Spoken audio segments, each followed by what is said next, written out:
Hey there, it's Paul Anthony here, and in this video I want to show you how we use Event Master Pro to follow up our leads. Now, I've recently entered a bunch of inquiries into the system, and now I want to spend some time doing some follow-ups of some of my recent inquiries. So first thing I do is I look over to my follow-ups over here, and I have already spent some time today. I went through my new inquiries, and now I'm going to go through to the high priority inquiries. I've got 18 right here. And so these people I have spoken to, and then I've set times to follow up with them in a future date. So I'm going to click that first. And what that's going to do is going to open up the event list. And it's going to show me those 18 events. So it shows me all the 18 events in order of event date.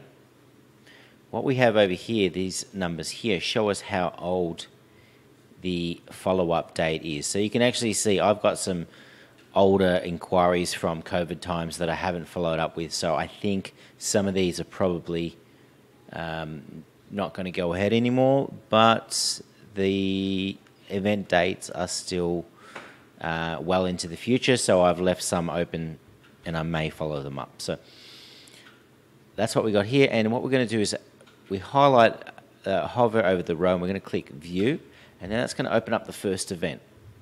And essentially what we're going to do is I'm going to be following up with each one of these leads, and then I'm going to click Next as we go. And as I click Next, it's going to go down this list that we see over here. So all these 18 events, one by one, I'm going to go through and follow up and see what's going on with that inquiry. Now, first thing I usually do is when I open up an event, you can see we've got the customer details up here, we've got event details, we've got a checklist, and we've got the quote information, sales follow-up, extra equipment and services, and staff. The first thing I normally do when I'm following up with my leads is I look to the inquiry date and I say, okay, well this came in, right now we're in mid-January, this came in all the way back in November, and it's for February, which is about 2 or 3 weeks away. Now, if I go and read the notes, it says, okay, we received the inquiry, I called 2 days later, left a voicemail, didn't hear back from her. Event Master Pro followed up with her by email. She didn't, we got a reply. Thanks, Paul. Yes, received, just reviewing everything, will be in touch if needed. So I don't think I heard from this person again. I think I changed the follow-up date, and then I didn't end up following up. So I should have been more prompt with my follow-ups, but I haven't been. But I can see that there's been no contact made since then. Now I could go ahead and call this person and say, hey, what's going on? Do you think you're still having a 40th birthday, and do you need a DJ? Probably not going to go ahead. It's probably worth a try anyway, but I'll do that after I finish with this video. I won't actually do any calls this time.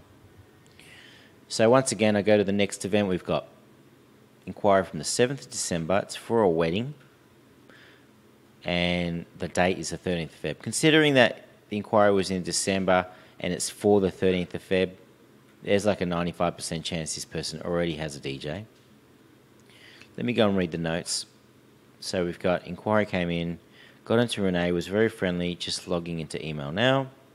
I said we'd follow up early next week. I sent an email with a quote. This was actually back in December last year of 2019, so a year and a half ago. So honestly, this one's likely not going ahead, so I'm just going to click cancel. The app will ask you, are you sure you wish to cancel? I'm going to say yes. And then it's going to ask me what the cancel reason is. I'm going to say we were too slow to respond. If I leave this tick checked, it's going to send her a thank you email and say, thanks for inquiring with us. Here's a link to our Facebook page. You know, go and like us. Stay in touch. I'm not going to send that because it's been a while, and so it's going to be very random if she gets this email. So I'm just going to cancel it. And then we're going to click Next. Next event is Nicola Cross. Okay. Nicola. So this inquiry came in 4th of Jan, not too long ago. It's 4 hens a night on the 20th of Feb, still a bit of time. If I read the notes, received an inquiry, sent an email, rang the phone, rang out, sent an SMS, and rang out. So this person's not very responsive. I mean, I would probably keep trying a few more times because it's about a month away. Try and just catch her on the phone, maybe on the weekend, in the afternoon, or on a weekday about 7 p.m, maybe when she's home from work or something. So this one's probably worth a try. So I guess what I'm showing you here is that, you know, as we are following up with people, we're clicking next, and we're making our way down this list. Now, as we make our way down the list, after I refresh, you're going to see the list slowly get smaller. So if I refresh the page, I didn't check how many we had before. We had 18. So now we've only got one less because I moved the follow-up date forward. But I'll show you some calls I did earlier. So earlier I went through my new inquiries, and I've got 3 left. And what you can see is now the rows are green here. When it's green, it means that I've left a follow-up note for today, which means that I've tried to call them, or maybe I've left a note, or maybe it's a new inquiry, and it's got a note for today. If that's the case, the row goes green, and it also puts this tick here.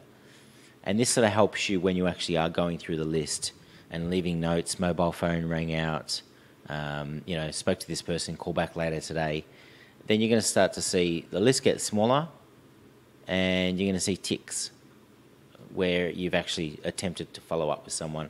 So that way if you have to go away for a bit, maybe have lunch, come back, refresh the screen, you're going to see how many you've attempted to call so far that day, how far down the list you are. So that's the idea. Now, obviously, this is not only just for new inquiries and booked events. You can obviously use this for you know, booked events. So I've got here one booked secure deposit. So this person has booked, but they haven't paid their deposit yet, so they're up on my list.